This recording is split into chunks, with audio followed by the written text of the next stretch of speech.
l'association que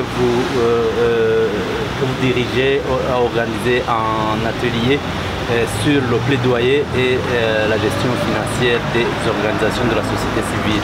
D'après vous, comment est-ce que vous avez imaginé effectivement faire une activité pareille? Oui, nous avons imaginé de faire cette activité à l'intention des organisations de la société civile et membres de la coalition Bafashibige pour renforcer leurs capacités en technique de plaidoyer et en technique de gestion financière qui s'avère très important afin que demain ou après-demain, nous puissions arriver à notre objectif qui est l'éducation pour tous. En matière de l'éducation, nous devons mettre des stratégies, comment faire le plaidoyer auprès des intervenants, auprès du ministère ayant l'éducation dans ses attributions, mais aussi renforcer les capacités de nos organisations en matière de gestion financière, puisque les activités que nous réalisons, les activités que nous faisons sont financées par nos partenaires. Et quand les partenaires ont disponibilisé les moyens financiers, il faut que les organisations sachent comment utiliser ces moyens. Vous organisez effectivement cet atelier au moment où les organisations de la société civile burundaise manquent lamentablement des fonds pour travailler, pour faire des activités et avancer les programmes. D'après vous, qu'est-ce qui peut être fait pour que l'ordre soit rétabli pour les organisations de la société civile, parce qu'on s'est rendu compte qu'ils font quelque chose aussi pour le développement du pays? Oui, comme vous le dites, depuis 2015, il y a eu gel des financements par les différents partenaires, les intervenants financiers, suite à la crise que nous avions connue. Mais actuellement, on est sûr et certain que les choses ont changé et le contexte sociopolitique aussi a changé, à telle enseigne qu'il y a le retour progressif des partenaires financiers.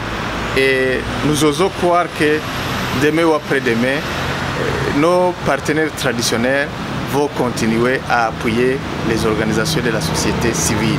C'est dans ce cadre-là que nous avons prévu cette formation à l'intention des organisations de la société civile, membres de notre coalition, pour qu'ils en prennent pour compte que si demain ils obtiennent des financements, qu'ils savent comment gérer ces financements. Quel est le lien entre l'éducation et la gestion financière? Les liens entre l'éducation et la gestion financière, d'abord, si vous avez bien vu, notre thème porte sur les techniques de plaidoyer. Les organisations de la société civile, dans leur mission principale, c'est de faire les plaidoyers auprès des intervenants, auprès des partenaires en éducation. Et ces activités demandent des moyens financiers. Raison pour laquelle, quand vous avez des moyens financiers pour assurer les activités, il faut savoir comment gérer aussi ces moyens qui est mis à votre disposition. Le contexte dans lequel nous voulons travailler, c'est l'abandon des filles dans les écoles. Dans la famille, la pauvreté, la culture burundaise font que les filles se retirent ou soient retirées des écoles. Dans l'environnement ou dans la communauté, les mariages précoces, les grossesses non désirées favorisent l'abandon des filles. Et 3. La loi burundaise ne protège pas suffisamment les filles contre les acteurs des grossesses non désirées et des mariages précoces. Pour le groupe 5, on a défini d'abord le contexte de la problématique de l'abandon des filles. Ça veut dire l'arrêt des études ou la non-fréquentation scolaire jusqu'à la fin des études. On avait comme consigne de mentionner ce qu'on observe à propos de cette problématique d'abandon des filles, sans mentionner les causes ou les conséquences.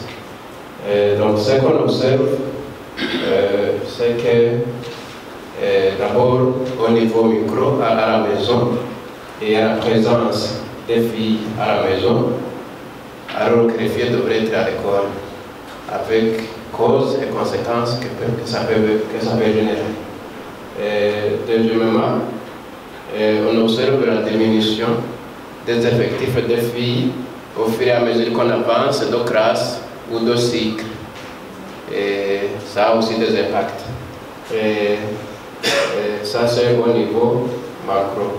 Et au niveau de l'environnement, il y a des filles qui sillonnent les rues alors qu'elles devraient être encadrées, soit à l'école ou à la maison pendant les heures qui ne sont pas de cours. Donc, ce phénomène qui fait que les filles sillonnent les rues dans des moments inappropriés a aussi des causes et des conséquences. C'est ça, au groupe 5, que nous avons pu relever.